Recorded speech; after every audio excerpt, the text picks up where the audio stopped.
Hi, welcome back to my YouTube channel Kitchen Dare and Deal. ನಾನಿವತ್ತು day 4 lunch ಬಾಕ್ಸ್ಗೆ ಪನ್ನೀರ್ ಪಲಾವ್ ಮಾಡ್ತಾ ಇದ್ದೀನಿ. ಈಸಿಯಾಗಿ ಟೇಸ್ಟಿಯಾಗಿರುತ್ತೆ. ಸೊ ರೆಸಿಪಿ ಹೇಗೆ ಮಾಡೋದು ಅಂತ ನೋಡೋಣ ಬನ್ನಿ. ಮೊದಲನೇದಾಗಿ ನಾನು ಸ್ಟವ್ ಹಚ್ಕೊಂಡು ಅದಕ್ಕೆ ಕುಕ್ಕರ್ ಇಟ್ಕೊತಾ ಇದ್ದೀನಿ. ಇದಕ್ಕೆ 2 ರಿಂದ 3 ಸ್ಪೂನ್ ಆಯಿಲು ಮತ್ತು ಒಂದು ಸ್ವಲ್ಪ ಬಟರ್ ಹಾಕ್ಕೊಂಡು ನಾವು ಪನ್ನೀರ್ನ ಏನು ಕಟ್ ಮಾಡಿ ಇಟ್ಕೊಂಡಿದ್ದೀವಿ ಅದನ್ನು ಅದರಲ್ಲಿ ಹಾಕ್ಕೊಂಡು ಚೆನ್ನಾಗಿ ಅದನ್ನು ಫ್ರೈ ಮಾಡ್ಕೋಬೇಕಾಗುತ್ತೆ. ಸ್ವಲ್ಪ ರೆಡ್ಡಿಶ್ ಬರೋ ಥರ. ಪನ್ನೀರ್ನ ನಿಧಾನಕ್ಕೆ ಮಿಕ್ಸ್ ಮಾಡ್ಕೊಳ್ಳಿ, ಯಾಕಂದರೆ ಒಡೆದೋಗುತ್ತೆ ಅದು. ನೋಡಿ, ಈ ಥರ ಬಂದರೆ ಸಾಕು. ಸೊ ಇವಾಗ ಇದನ್ನು ನಾನು ತೆಗೆದು ಸಪ್ರೇಟಾಗಿ ಇಟ್ಕೊಳ್ತಾ ಇದ್ದೀನಿ. ಈಗ ಇದು ಪನ್ನೀರ್ ರೆಡಿ ಆಗಿದೆ. ಇದನ್ನು ಸಪ್ರೇಟಾಗಿ ಎತ್ತಿಟ್ಕೊಂಬಿಡೋಣ. ಅದೇ ಕುಕ್ಕರ್ಗೆ ನಾನು ಇವಾಗ ಇನ್ನೊಂದು ಸ್ವಲ್ಪ ಎಣ್ಣೆ ಹಾಕ್ಕೊಳ್ತಾ ಇದ್ದೀನಿ. ಚಕ್ಕೆ, ಲವಂಗ, ಸೋಂಪು ಮತ್ತು ಪಲಾವ್ ಎಲೆ ಇಷ್ಟನ್ನು ಹಾಕ್ಕೊಂಡು ಫಸ್ಟು ಫ್ರೈ ಮಾಡ್ಕೊಳ್ಳೋಣ.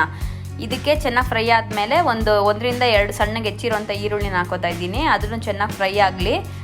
ಅದು ಸ್ವಲ್ಪ ಕಲರ್ ಚೇಂಜ್ ಆದಮೇಲೆ 1 ಸ್ಪೂನ್ ಶುಂಠಿ ಬೆಳ್ಳುಳ್ಳಿ ಪೇಸ್ಟ್ ಹಾಕೋತಾ ಇದ್ದೀನಿ ನಾನು. ಇದೀಗ ಚೆನ್ನಾಗಿ ಫ್ರೈ ಆಗಬೇಕು. ಈರುಳ್ಳಿ ಮತ್ತು ಶುಂಠಿ ಬೆಳ್ಳುಳ್ಳಿ ಪೇಸ್ಟ್ ಏನು ಹಾಕಿದ್ದೀವಿ ಚೆನ್ನಾಗಿ ಹಸೆ ವಾಸನೆ ಹೋಗೋವರೆಗೂ ನಾವು ಫ್ರೈ ಮಾಡ್ಕೊಳ್ಳೋಣ. ಇದನ್ನು ತುಂಬ ಟೇಸ್ಟಿಯಾಗಿರುತ್ತೆ, ಈಸಿಯಾಗಿ ಮಾಡ್ಬೋದು ಇದು. ನೆಕ್ಸ್ಟ್ ಇದಕ್ಕೆ ನಾನು ಟೊಮೆಟೊ ಹಾಕೋತಾ ಇದ್ದೀನಿ.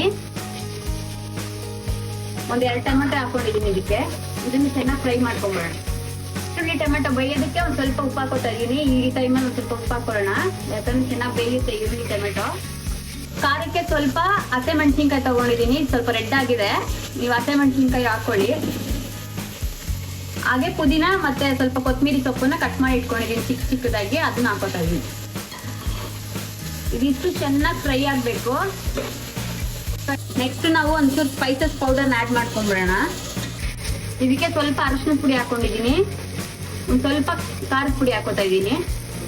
ನಾನು ಇದಕ್ಕೆ ದೊನ್ನೆ ಬಿರಿಯಾನಿ ಮಸಾಲ ಪೌಡರ್ ಒಂದು ಸ್ವಲ್ಪ ಹಾಕೋತಾ ಇದ್ದೀನಿ.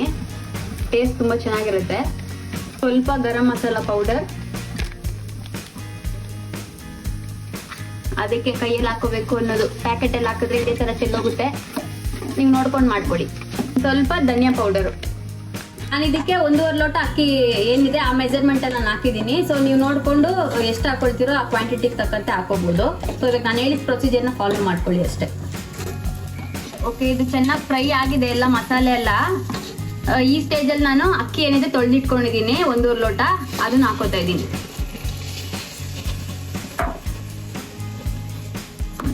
ಹಾಕೊಂಡು ಇದನ್ನ ನೀಟಾಗಿ ಮಿಕ್ಸ್ ಮಾಡ್ಕೊಂಬಿಡಿ ಅಷ್ಟೇ. ಇದಕ್ಕೆ ಮಸಾಲೆ ಇನ್ನೇನು ಹಾಕೋ ಥರ ಇರಲ್ಲ. ಸೊ ಉಪ್ಪು ಖಾರ ಮಾತ್ರ ನೀವು ನೋಡ್ಕೊಳ್ಳಿ ಅಷ್ಟೇ.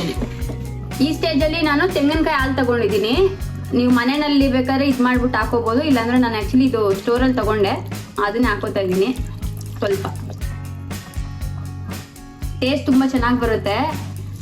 ನಾನು ಇದಕ್ಕೆ 1.5 ಲೋಟ ಅಕ್ಕಿಗೆ 3 ಲೋಟ ನೀರು ಹಾಕ್ತಾ ಇದ್ದೀನಿ. ಇವಾಗ ಎಲ್ಲ ಹಾಕೊಂಡಿದ್ದೀವಿ. ಈ ಸ್ಟೇಜಲ್ಲಿ ಉಪ್ಪು ಖಾರ ಎಲ್ಲ ಕರೆಕ್ಟಾಗಿದೆಯಾ ಅಂತ ಚೆಕ್ ಮಾಡ್ಕೊಂಬಿಡಿ. ಈ ಒಂದು ಟೈಮಲ್ಲಿ ನಾವು ಪನ್ನೀರ್ ಏನು ಫ್ರೈ ಮಾಡಿ ಇಟ್ಕೊಂಡಿದ್ದೀವಿ ಅದನ್ನ ಹಾಕೋಬೇಕಾಗುತ್ತೆ. ಈಗ ನಾವು ಪನ್ನೀರ್ ಏನು ಫ್ರೈ ಮಾಡಿ ಇಟ್ಕೊಂಡಿದ್ದೀವಿ ಅದನ್ನು ಲಾಸ್ಟಲ್ಲಿ ಹಾಕೊಂಡ್ಬಿಟ್ಟು ಮಿಕ್ಸ್ ಮಾಡಿಬಿಡೋಣ. ನಾವು ಪನ್ನೀರ್ ಏನು ಫ್ರೈ ಮಾಡಿ ಹಾಕಿದ್ದೀವಿ ಅಂತ ಹೇಳಿದ್ರೆ ಇದು ಕುಕ್ಕರಲ್ಲಿ ನಾವು ಡೈರೆಕ್ಟಾಗಿ ಬೇಯಿಸ್ತಾ ಇರೋದ್ರಿಂದ ಪನ್ನೀರ್ ಒಡೆದೋಗ್ಬಾರ್ದು ಅನ್ನೋ ಕಾರಣಕ್ಕೆ ಅದನ್ನು ಫ್ರೈ ಮಾಡಿ ಹಾಕೋತಾ ಇದ್ದೀವಿ. ಫ್ರೈ ಮಾಡಿದಾಗ ಅದು ಹಾಗೇ ಇರುತ್ತೆ. ಇನ್ನೇನು ಕುಕ್ಕರ್ ಕ್ಲೋಸ್ ಮಾಡೋ ಟೈಮಲ್ಲಿ ನಾನು 1 ಸ್ಪೂನ್ ತುಪ್ಪ ಏನಿದೆ ಅದನ್ನ ಹಾಕೋತಾ ಇದ್ದೀನಿ ಇದ್ರ ಮೇಲೆ. ನಾನು ಇದನ್ನ ಕ್ಲೋಸ್ ಮಾಡಿಬಿಟ್ಟು 2 ವಿಸಿಲ್ ಬಿಡ್ತೀನಿ.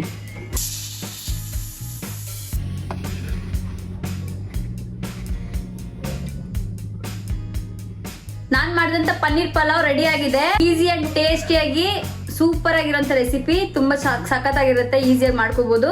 ಸೊ ನೀವು ಮನೆಯಲ್ಲಿ ಟ್ರೈ ಮಾಡಿ ಇದೊಂದು ರೆಸಿಪಿನ ಕಮೆಂಟ್ ಮಾಡಿ ಹೇಗಿತ್ತು ಅಂತ ಹೇಳ್ಬಿಟ್ಟು. ಹಾಗೆ ನನ್ನ ಚಾನಲ್ನ ಸಬ್ಸ್ಕ್ರೈಬ್ ಮಾಡಿ, ಲೈಕ್ ಮಾಡಿ, ಶೇರ್ ಮಾಡಿ. Thank you, bye.